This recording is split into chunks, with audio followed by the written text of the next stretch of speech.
John Oliver was biting during his HBO season finale last night on how dissecting President Donald Trump's words can underscore his incoherence and only prompt futility for the media and other outsiders. Knock on wood, that's not quite the same with the more than 13.4 million documents constituting the Paradise Papers, namely the latest tale of elite tax evasion as detailed by 380 journalists from 96 organizations.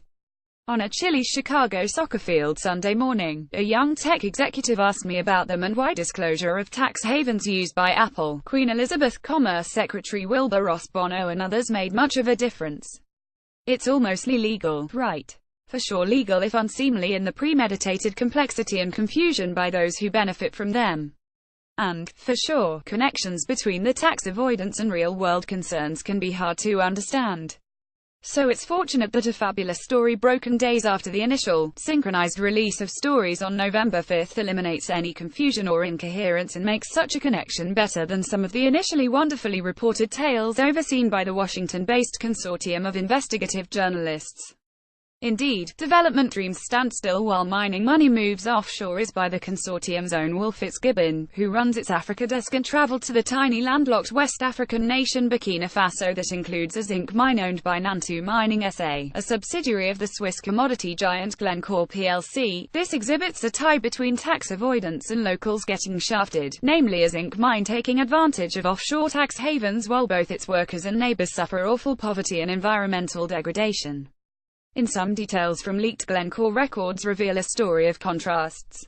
As villagers struggled with hunger, poverty and other hardships, boardroom machinations in faraway Switzerland, Bermuda and other tax havens moved millions of dollars into, and then out of, the small African nation whose name means land of honest men. The details are revealed in files, containing multi-million-dollar sales contracts, board of directors decisions, budgets and emails, from the blue-chip Bermuda law firm Appleby.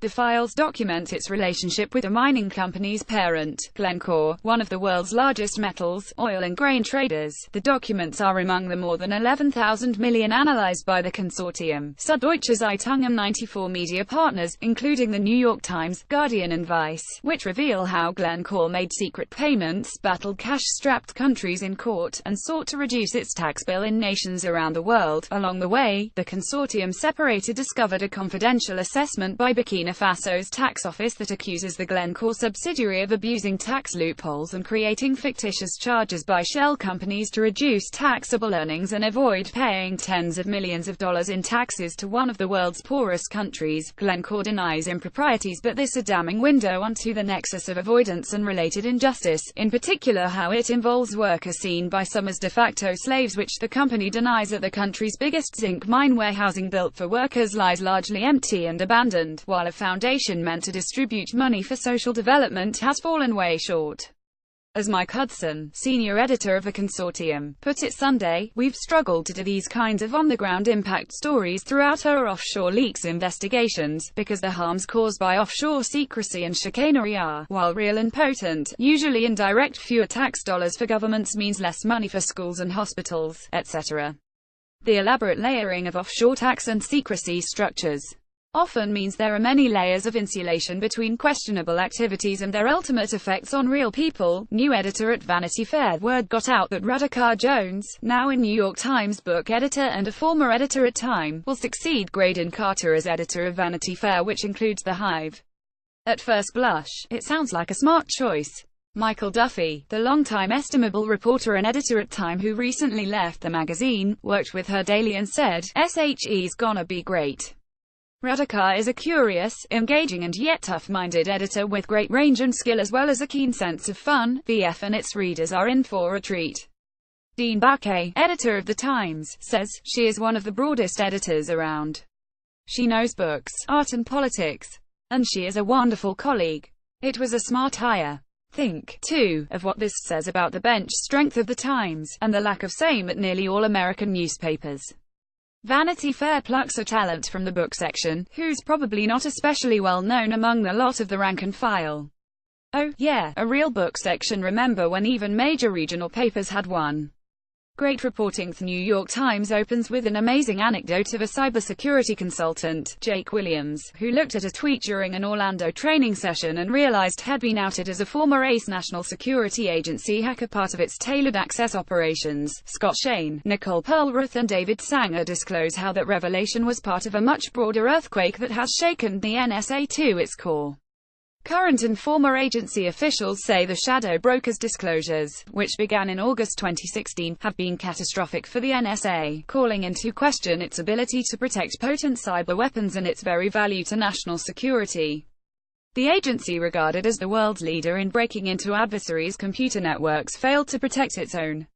The jolt to Mr. Williams from the shadow broker's riposte was a part of a much broader earthquake that has shaken the NSA to its core. Current and former agency officials say the shadow broker's disclosures, which began in August 2016, have been catastrophic for the NSA, calling into question its ability to protect potent cyber weapons and its very value to national security. The agency, regarded as the world's leader in breaking into adversaries' computer networks, failed to protect its own. 60 Minutes and gymnasts. It interviewed star U.S. Olympics gymnast Aly Raisman, who alleged sexual abuse by Dr. Larry Nassar, former USA gymnastics doctor. The key work on this whole topic in recent years, especially in revealing the odious actions of Nassar, has been by the USA Today Network and the Indianapolis Star. As the accurate boilerplate of their stories noticed, the abuse did not become public until two former gymnasts told the Indianapolis Star last year that they were abused by Nassar during the 1990s and early 2000s. They said he molested them during multiple treatments. The Indianapolis Star is part of the USA Today Network, according to the Lansing State Journal. Also part of the USA Today Network, more than 140 women and girls have since said Nassar sexually abused them, with nearly all of them saying it happened during medical appointments. Headline of the day: Mueller immediately closes investigation after hearing Putin proclaim his innocence. Thanks. The Borowitz report closed second from GQ. Keurig pulled its ads from Hannity and now his fans are trying to boycott Bad Coffee. Morning Babel. Trump friends heralded a guy talking trade in Manila while co-hosts Brian Kilmeade and Ainsley Earhart pushed their own new books, including a look at their book tour appearance in Jacksonville, Florida. As for Trump, there was his so-called breakout with the Australian leader, a chance to focus on trade deals and market access for American products. And there was with Rodrigo Duterte, the murderous, anti-drugs zealot Philippines leader. Roy Moore. That was a favorite topic at CNN's New Day, as it offered the problematic vision of Moore having to sit down for a deposition in a potential lawsuit of which there is no certainty. Meanwhile, Trump's Vladimir Putin comments over the weekend were the talk of Morning Joe, with Mika Brzezinski and Joe Scarborough away. Substitutes Nicole Wallace, John Heilman were very good, even as he walked those back in, apparently now playing nice with the intelligence community as currently constituted. And now there's word that Breitbart sent reporters to probe Moore's accusers, as Axios lays out. There's ample coverage of Moore, too, in the primary Birmingham, Alabama website, including a quiet morning at the church HES not attended the last few weeks. CNN's Fate. Bloomberg's Jonas Era looks at the Department of Justice fumbling over the proposed Time Warner merger, with rumors swirling about Justice Department pressure to unload CNN. Trump's already tainted U.S. antitrust lawyers. However, the Justice Department rules on the Time Warner deal, the reek of politics will linger. Chris Wallace on journalism. The International Center for Journalists gave an award to Fox's Chris Wallace, with a Washington stalwart making the case, "I believe that some of our colleagues, many of our colleagues, think this president has gone so far over the line to bash the media it has given them an excuse to cross the line themselves, to push back. And as tempting as that may be, I think it's a big mistake. That doesn't mean we're stenographers. If the president or anyone we're covering says something untrue or does something clearly over the line, we can and should report that," Wallace said. "But we shouldn't be drawn into becoming players on the field trying to match the people we cover in invective. It's not our role. We're not as good at it as they are. And we're giving up our special place in our democracy. There's enough to report about this president that we don't need to offer opinions or put our thumb on the scale. Be as straight and accurate and dispassionate as we first learned to be as reporters." Embattled Goodell seeks a $50 million salary. ESPN somewhat buried its own latter morning exclusive on its website Not On Air Sunday. NFL reporters Adam Schefter and Chris Mortensen reported on negotiations over a new contract for NFL Commissioner Roger Goodell, who heads one of the most profitable of antitrust-exempt nonprofits. The committee will address Goodell's salary and compensation package.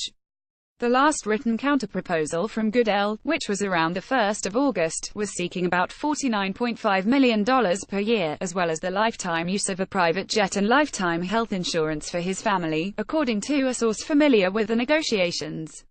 Frances Fitzgerald on Ken Burns reviewing the Ken Burns-Lynn Novick Vietnam War series on PBS, which will re-air through November 28 in the New York Review of Books. Journalist-author Frances Fitzgerald writes, for those under 40, for whom the Vietnam War seems as distant as World War I or II, the film will serve as an education. For those who lived through it, the film will serve as a reminder of its horrors and of the official lies that drove it forward.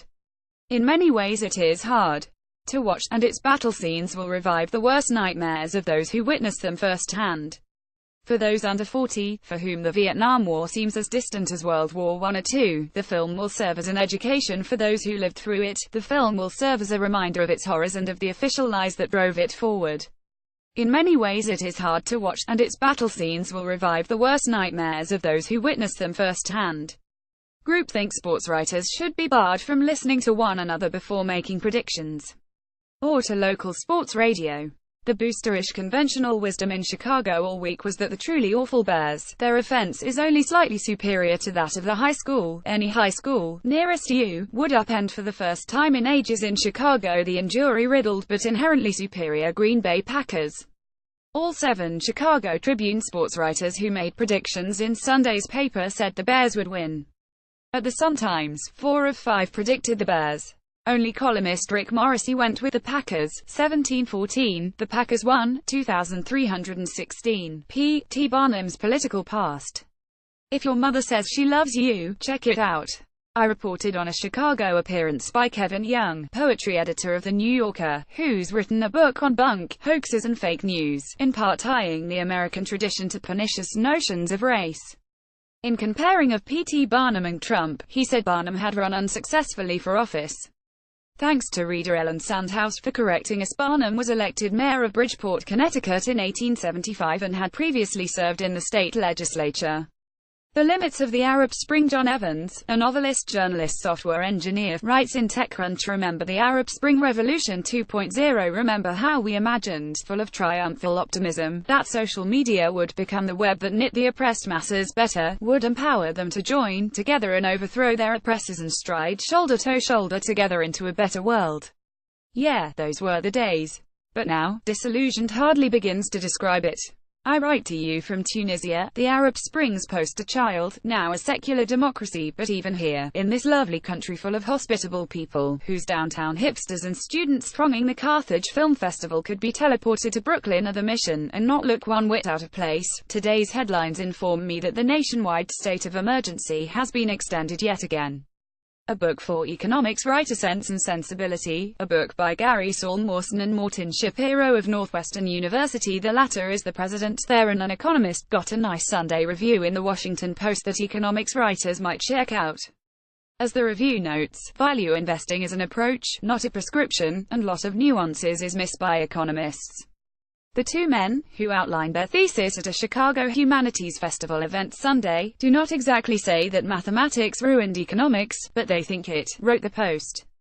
They want economists to talk to people in the humanities.